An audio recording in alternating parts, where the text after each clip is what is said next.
Hello Lucian guys, welcome back to my another vlog. Nars Ed here with the gang. So dahil holiday dito ngayon sa Germany, mayroon kaming bakasyon. So we'll go to Milan, Italy. So dito kami ngayon sa Central Main Station para magantay ng train going to the airport. 8 minutes pa yung train. So ayun, may time pa naman kami kasi yung flight namin is 4:40 ng hapon. Ayun. So, are you excited? Are you excited?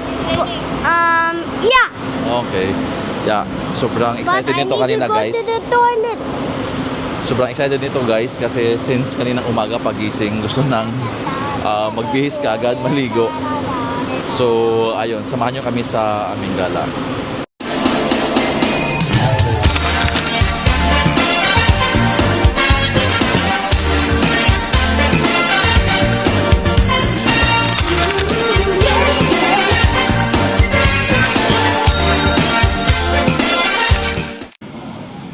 So, hello guys. Kakatapos lang namin mag-check-in. Andito na kami ngayon sa may boarding gate. So, alam nyo ba guys kung na dapat talagang importante yung may enough time na pagpunta pa dito sa airport. Kasi kagaya sa amin, dumating kami dito ng 2:30 and then may problema sa check-in luggage namin. So, sa ticket, ang nagre-reflect lang sa system nila is yung 8 kilos lang na hand carry, hindi nagre-reflect yung 23 kilos na in-include ko for check-in.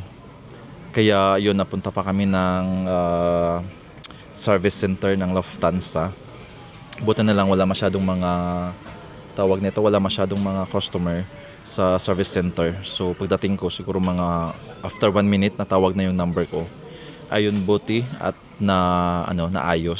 So ayun, nagawa ng paraan kasi sa system nung sa counter sabi na request ng check-in luggage is na kinancel. Pero sa confirmation ko meron kasing paid. So importante din talaga yung mag-screenshot kayo ng yung pag nag-successful yung payment ninyo ng booking. So yun talaga importante na dapat may evidence. So pagpunta namin ng service center, ayun, naayos nga. And then bumalik na kami sa counter para i-check in yung 23 kilos. Kasi ang ginawa ko, hindi kami lahat may 23 kilos. So isa lang sa amin ang may 23 kilos na luggage. Kasi enough lang naman sa amin na 5 days na vacation yung 23 kilos. So 16 kilos nga lang yung check-in namin. Akala ko nasa mga 20 kilos na yun. Pero nasa 16 kilos lang. Kaya yun, importante talaga guys na may enough time sa pagpunta ng airport. Kasi hindi natin alam yung mga unforeseen circumstances. Yun. Kaya ayun, ngayon lang kami nakakapagpahinga after ng mga siguro 15-20 minutes na stress. Bakit wala sa system nila na paid naman yung 23 kilos na check-in luggage. So yun lang guys. Maya-maya siguro mga ilang minutes, siguro mga 20 minutes mag-boarding na ng mga 4:10 PM. So ayun, I'll update you guys.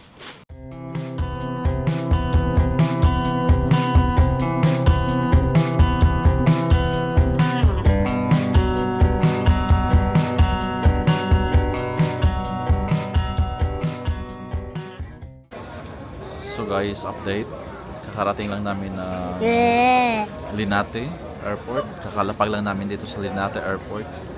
And ngayon, nag-aabang kami na aming bagahe. So, meron kaming isang luggage. Luggage is da. Shonda. So, ayun. Nakita ko na yung bagahe namin. So, after nito, labas na kami ng airport.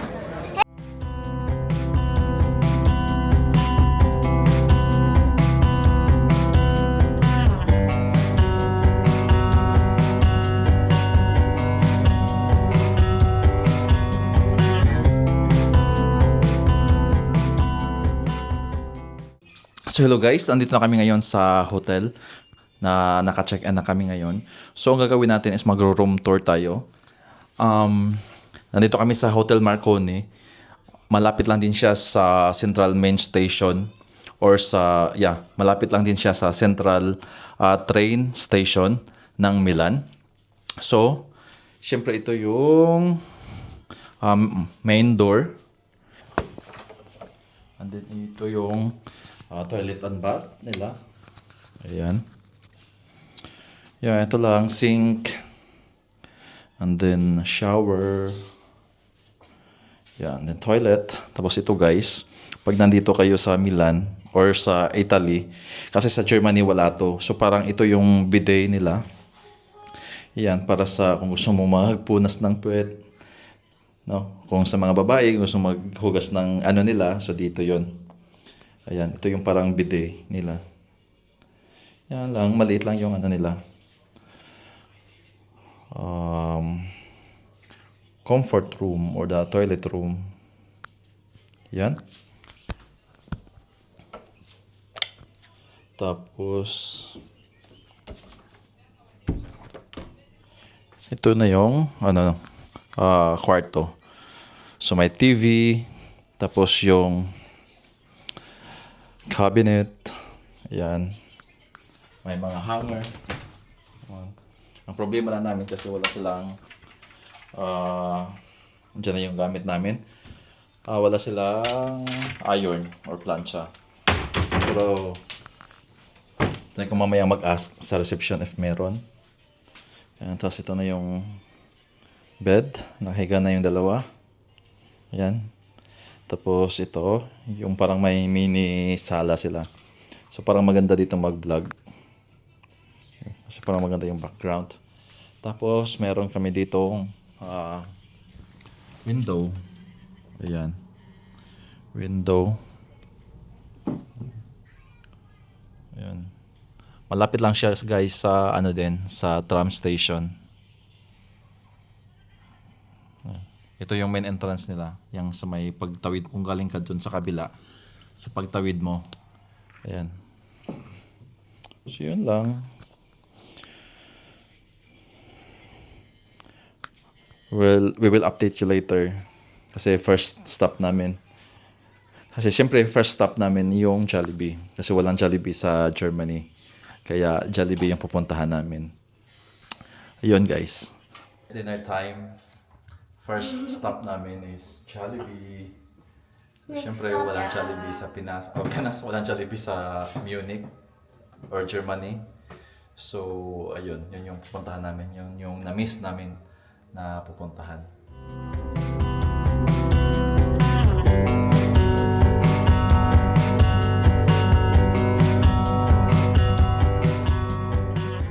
Sa ito na kada Jollibee. Sana ako excited sa Jollibee. So from doon sa pinapaan namin, ang sinabi is 4 minutes walk. Kasi from the hotel, parang 8 stops. Tapos, ayun. Ngayon, palakad na kami ng Jollibee. Then excited na siguro si little one. Are you excited, Jana? Jollibee? Huh? Or are you tired? Tired? Pas! Tired daw siya guys. Ayun na nga niya nang umuwi ng hindi nga niya gustong lumabas sana ng tawag nito ng hotel. Gusto niya magstay lang doon. Kasi baka akala niya staycation yung pinuntahan namin. Ayun. So siguro malapit na kami guys. Ito na. Look, what's that? Oh. Oh, Jollibee. Oh. Excited? Huh? Excited siya na?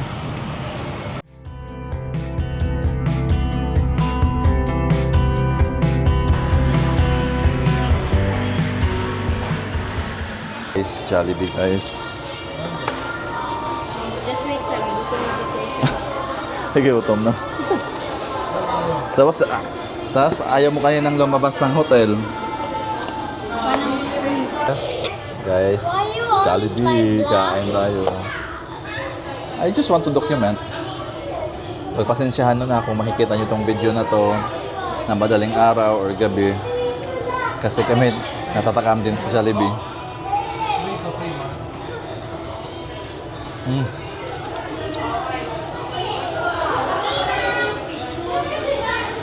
Sarap, no?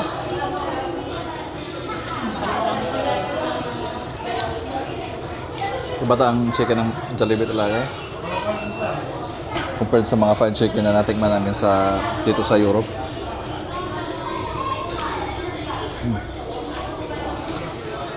Burger steak. Wow. Wait lang.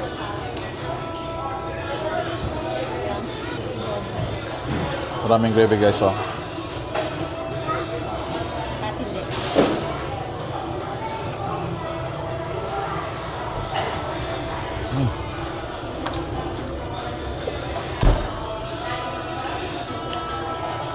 Kinitiwid ay spaghetti. Mas mura pa ang bucket nila kaysa sa KFC. Isang KFC, 25 euro. Dito, ano lang, 19. 8 pieces.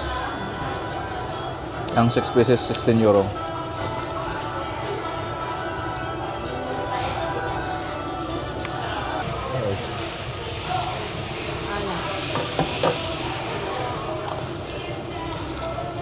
Oh, init.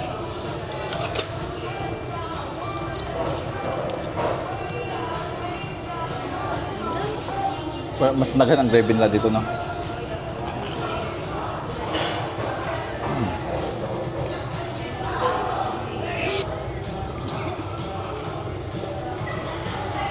Mga Pilipino din dito kamong sing.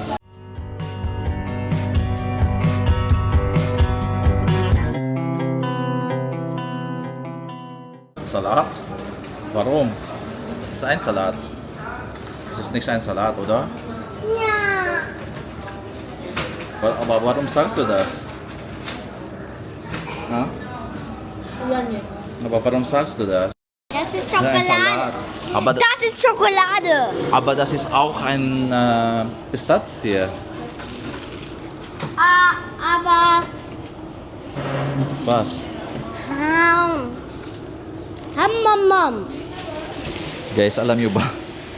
Part 2 Ich ngayon. glaube, ich sage ham. Was sagst du? Ham. Ham, ham, ham? Ja? So, guys, alam nyo ba? Part 2 na to ngayon. Yung parang natatandaan ko tuloy nung bata pa kami na parang 4 years I thought we're gonna or mas matagal pa siguro doon bago makapunta ng Jollibee. Yun yung nafe-feel ko. Kasi 3 years din hindi nakauwi ng Pinas. So, ayun. Pabalik pa ba? Bukas. No, other na po. So guys, ito yung ano nila. Sunday na Dubai Sunday. Pistachio at saka yung anong tawag nun? Yung parang rice, parang Kunafe yata. Oh, kunafe. That's it, guys.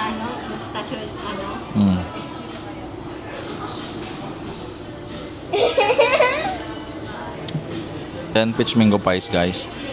Dapat gawin ka ganina. Ha? Gagawin.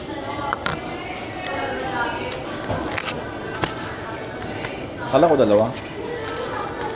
Dalawa mo sa picture. Baka ito gawin 14. Init ha? Init. Basin mapasok ka. Ma'am? Inay na yan. Then you're gonna turn into fried chicken.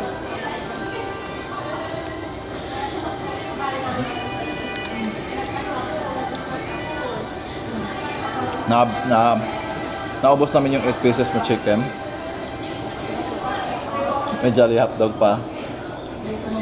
Ngayon, dessert naman. May burger steak pa pala.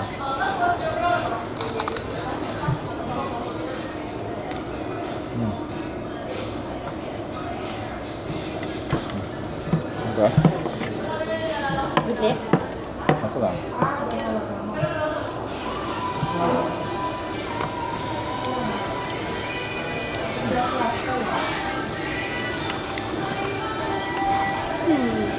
Jollibee na ano, no? Fries. Ah, Jollibee na fries kasi McDo, dito rin kayo sila. McDo, KFC, mga fast food na nakainan namin sa Germany.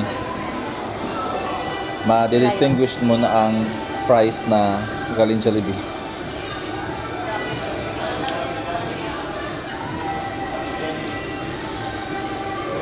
Pero ang idea nito, makapiright tayo sa music. Papa, Wala ka sa in music. the airplane, that was so much fun. I didn't get scared. Uy, sa tunog tingog. So ayun guys, pauwi na kami. Dahil sobrang busog na. Yung parang nabigla kami. Nang for how many years hindi nakakain ng Jollibee fast food. Sobrang nakakatakam. Kaya ayun, nakadalawang order kami. So, diretso na kami ng apartment ngayon para makapagpahinga. Then, bukas, yun, official na gala na. Dapat i-upload na ni mo karon na lang. Next time, pag-uwi na. Wala lamig. So, ayun.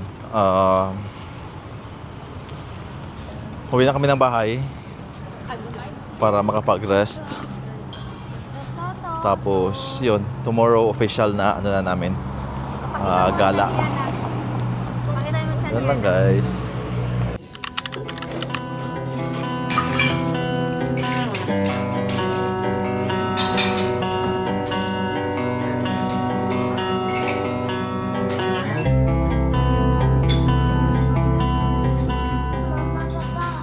So hello guys, welcome back to my vlog. So will be our official second day dito sa Milan, Italy. So kahapon kasi dumating kami ng mga 5:30. So ngayon yung official na whole day kami na lalabas. And then so first itinerary namin is papunta kami ng syempre andito sa Milan. So yung Milan Duomo o yung Milan Cathedral yung pupuntahan namin kasi hindi ka nanggaling ng Milan kung hindi ka nakapunta ng Milan Duomo o Milan Cathedral. And then katabi kasi nun yung Emanuele something na oldest na mall sa Milan. So ayun, What's the name? samahan nyo Emanuele something ganon. So isa-search na lang natin mamaya guys sa Google. So ayun, samahan nyo kami sa aming official second day dito sa Milan, Italy.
So, hello guys, nandito kami ngayon sa Milan Duomo.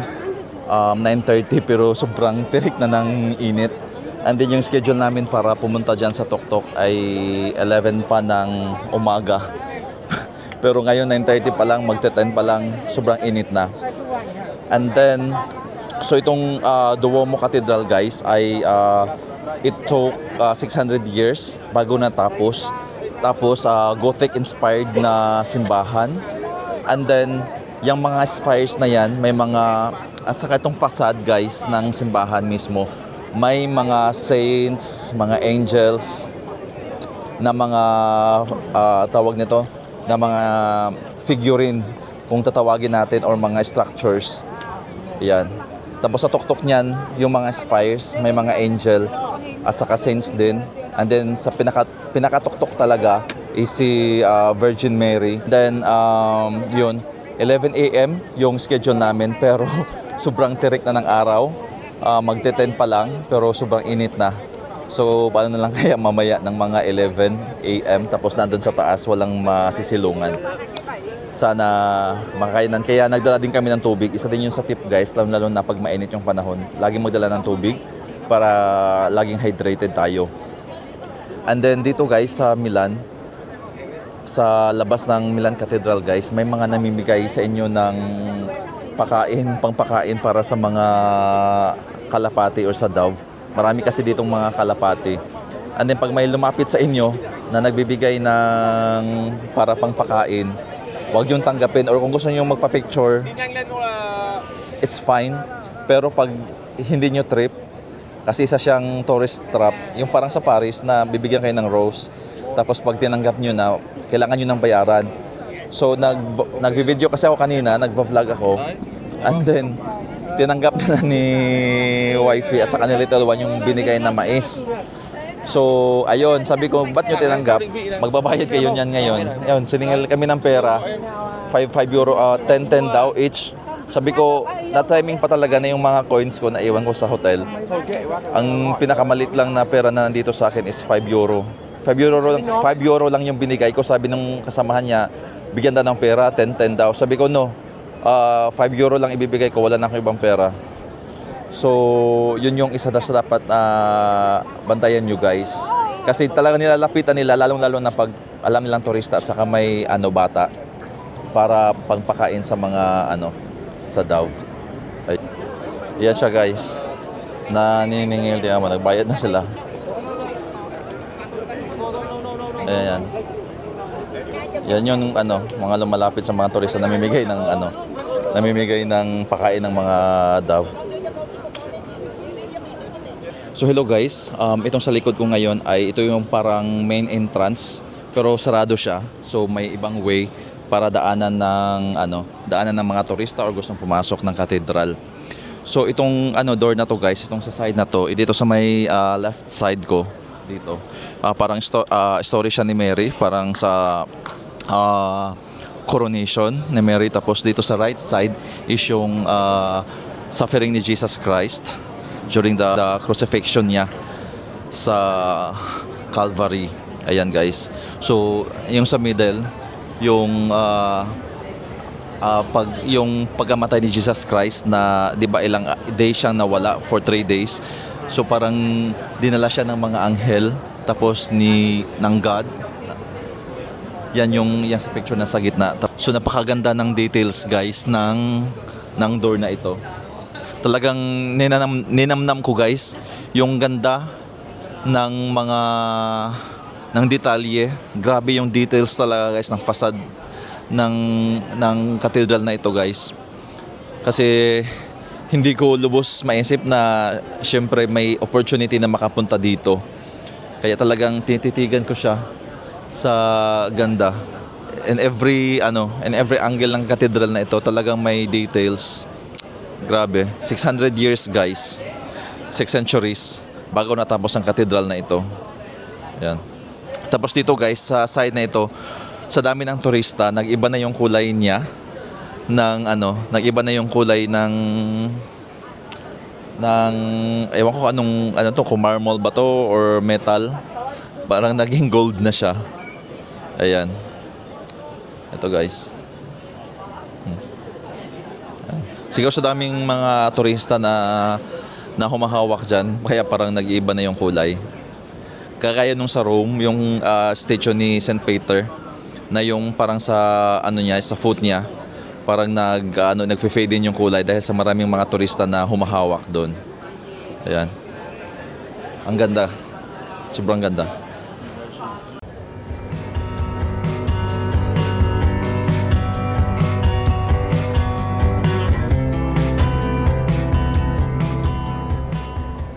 So guys, change plan muna kami. So instead na pumunta dun dito sa taas, sa may terrace, kasi 11:30 yung schedule, pupwede pala siyang, yung ticket na nabili namin, pupwede siyang sa museum muna kami mag-start, and then mamayang hapon, anytime na kami mamayang hapon dito sa terrace at saka sa cathedral pumasok. Dahil sobrang init talaga. Nakakasunog yung sobrang init. So uunahin na lang muna namin yung museum, at least maano siya, hindi masyadong mainit. Tapos aakyat na lang kami dito sa museum mamaya siguro mga 4 or 5 ng hapon para hindi na masyadong tirik yung araw. Kasi magkaharap lang naman sila. Ito yung ito yung Duomo Cathedral ng Milan. Then ito yung Duomo Museum.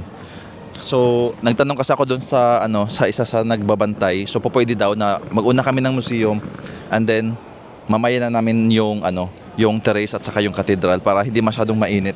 Kasi kawawa din yung yung bata. Tapos nandun sa taas, walang masisilungan. Kahit na 10:30 pa lang, sobrang init talaga. Sobrang tirik ng araw. Kaya ayun, papasok na kami dito sa may museum, guys.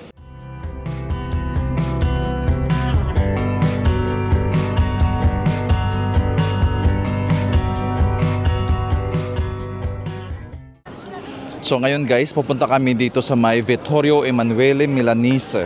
Isa to siyang galleria or shopping mall na ginawa at ipinangalan kay Prince Vittorio Emanuele Milanese. Siya ang unang hari dito sa Italy na napag-unite niya ang buong Italia kasi nung panahonan before niya is divided yung Italia. So kaya ginawa itong mall na ito para sa kanya. Ang Vittorio Emanuele the second na mall, and then mostly dito guys sa mall na ito ang mga naan dito ay mga expensive or luxury brand.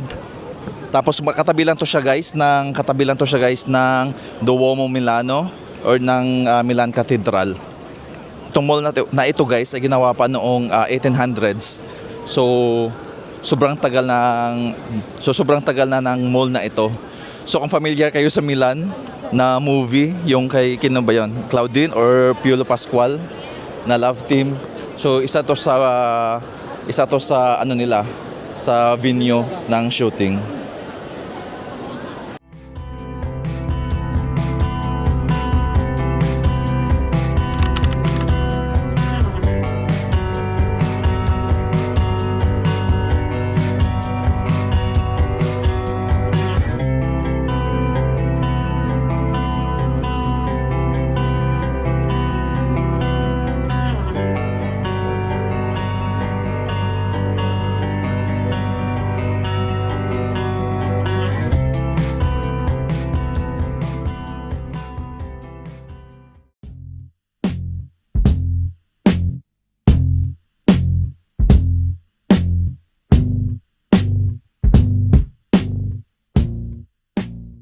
So guys, ito yung sikat dito sa may Vittorio Emanuele, yung bull. Iikot ka ng 3 beses daw diyan sa bull. Tapos yung heel mo dapat sa may butas sa itlog ng bull para daw magagrant yung yung mga wishes mo. So iikot ka ng 3 beses diyan.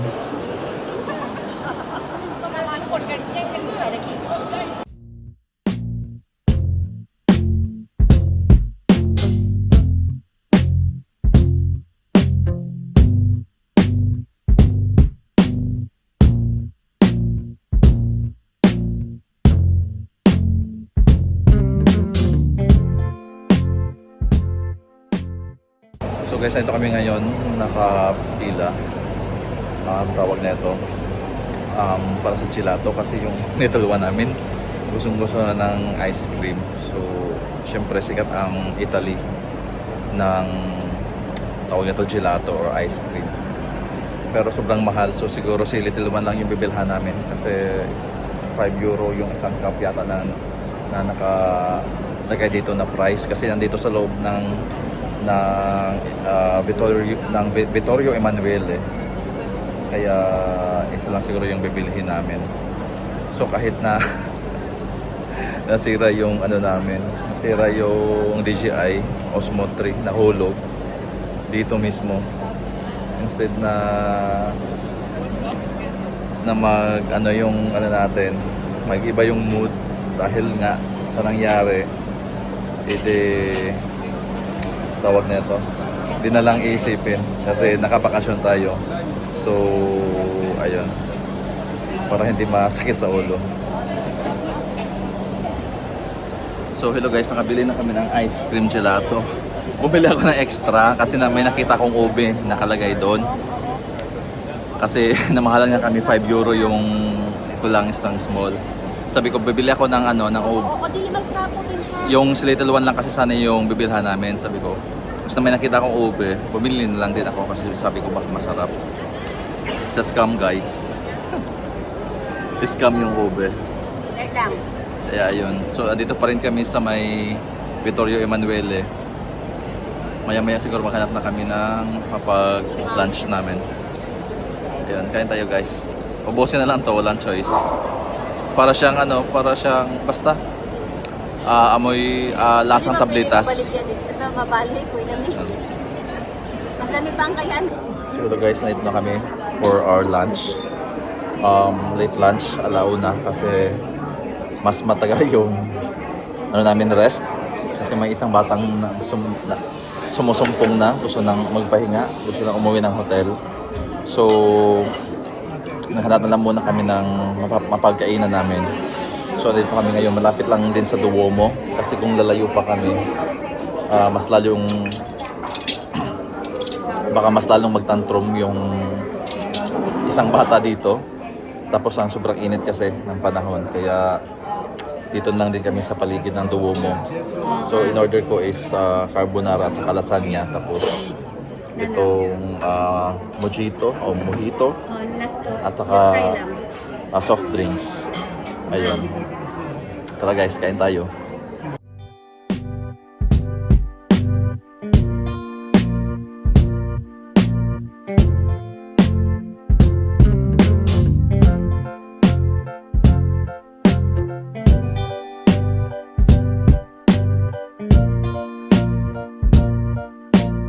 Are you satisfied with the food? No. Why? Normal. Nothing special. Kasi sanay ka sa Filipino na lasa. Pero yung kinain mo is authentic na pagkain. Okay lang. Not so with the extra special. Sana Yeah. Guess the price? never mind the price. Never mind the price. Actually, hindi ako maka-comment talaga dun sa food. Kasi alam ko talaga, nag-alala ko dun sa price kung magkano. Hindi mo na-enjoy. Hindi ko na-enjoy. So from my side guys, doon sa kinain namin, actually, I love it. Kasi, lang siya, yung authentic na na carbonara for example, lang talaga siya, cheese, tapos egg, tapos yung ham is yung normal na ham, hindi yung ham na manipis na pagkahiwa yung commercialized. Yung ham nila is talagang ma-chewy pa, hindi yung makunat na alam mo yung sa commercialized na ham na talagang makunat siya. Yung sa kanila talagang pork belly. So actually masarap siya, pero reasonable lang naman kasi yung carbonara is nasa 18 euro lang. Siguro nasa mga 50 euro lahat tong yung na-order namin. Ayun guys. So after nito magpapahinga kami. Tapos we will see kung saan. Kasi kailangan namin pumunta doon sa may terrace ng cathedral. And then cathedral na tour. Kaya lang kasi medyo mainit pa. Matirik pa nga yung araw. So 1:30 pa ng tanghali. So talagang mainit pa. So mamaya-maya siguro mga 4 PM. Pag-isipan pa namin kung saan kami ngayon pupunta. Right after dito.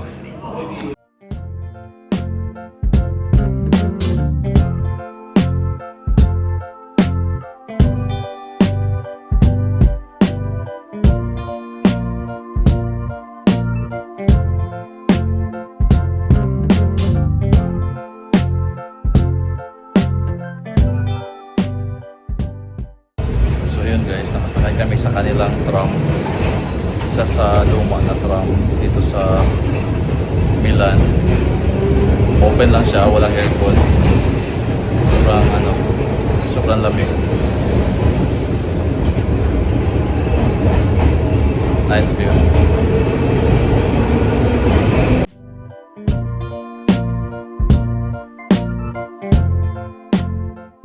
So yun guys, nakapag-freshen up kami, nakapagpahinga kami ng siguro mga 2 oras. isang oras sa hotel kasi umuwi kami ng 2 p.m. or magti-3 na yata yon para lang makatulog kasi sobrang init talaga. Pati ulo namin mainit din. Lalo na si little one namin. Sobrang init ng ulo niya. Gusto na niya umuwi ng hotel. Kasi yun, pagdating namin nakatulog kami. And then ayun, habulin namin yung 5:50 na last entrance sa Duomo na na terrace para pwede pa kami makaakyat doon para hindi na masyadong mainit din. Sana maabutan pa namin, hopefully. Iyon. So let's go guys. Guys, hindi rin talaga kami nagsisisi na pumunta kami dito ng last minute na. Di ba yan nga? Kasi ayun nga, hindi mainit. Hindi nakakasakit sa ulo. Kasi kanina talaga sobrang init guys. So talagang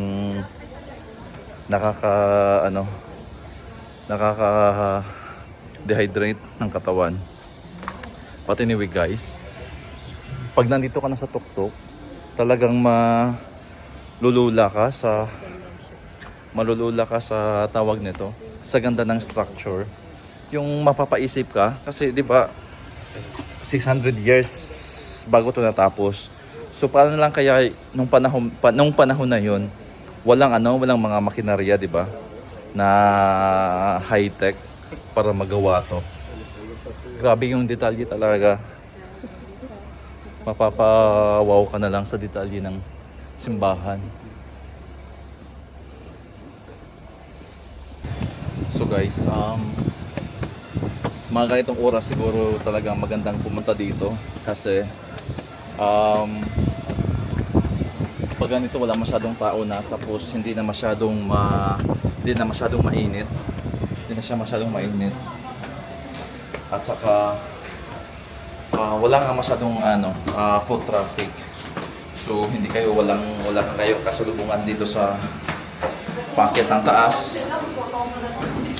Tapos marami kayong space para sa pagpa-picture.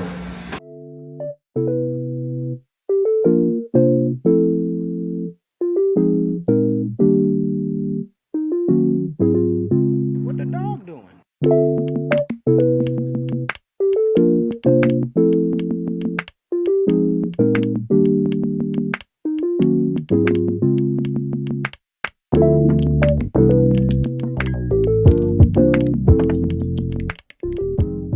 So ayun guys, nandito na kami sa rooftop ng Duomo Cathedral. So ang baba nito is yung simbahan na. Tapos itong side na ito yun na yung sa may altar banda. Saka yan na yung sa ibabaw, si Virgin Mary, si Madonna, tapos yung mga angels and saints. Ayan, klarong-klaro na sila. Yan yung mga spires. Nasa dulo ay may mga angels and saints. Yan. Sobrang tuktok na ito guys. Yan, alas 6 na ng hapon dito. Kunti na lang tao. So magandang makapag-picture talaga dito pag mga ganitong oras na kayo pumupunta, or yun, pag mga ganitong oras na kayo pupunta sa taas kasi hindi na nga masyadong mainit. Tapos marami nang pwedeng mapagsilungan kasi yung mga spires at saka itong mga wall nila medyo malilim na. So pwede na kayong makatago doon. Ayan. Ang ganda dito guys sa babaw.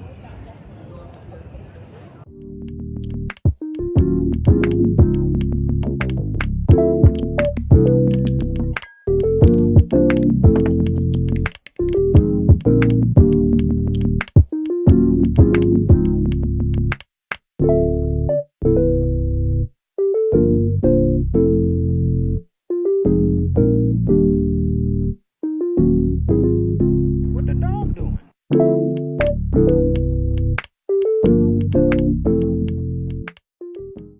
So yun guys, nandito na kami sa loob ng Duomo Cathedral o ng Milan Cathedral o ng Duomo Milan.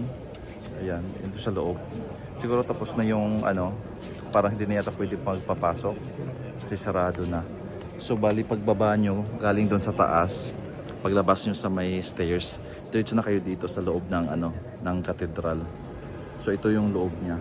So andun yung mga tao kanina, kami sa ibabaw ng ng roof kung saan may mga naglalakad.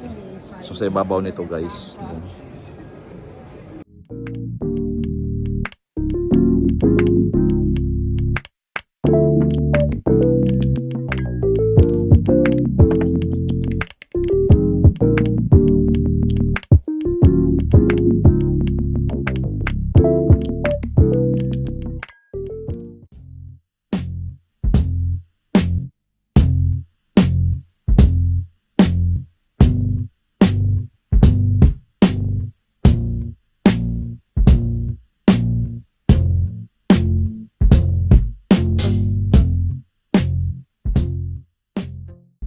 Pagkatapos namin sa Milan Duomo guys, ay naghanap kami ni Mrs. ng Filipino restaurant dahil alam namin sa Milan ay maraming mga Filipino restaurant at dahil mainit yung panahon ay nag-crave din kami ng halo-halo. So dito kami sa may Chibugan guys dahil isa siya sa sikat na Filipino restaurant dito sa Milan City. Tingnan nyo yung halo-halo guys, nakakatakam dahil sa sobrang init ng panahon talagang mapapahalo-halo ka.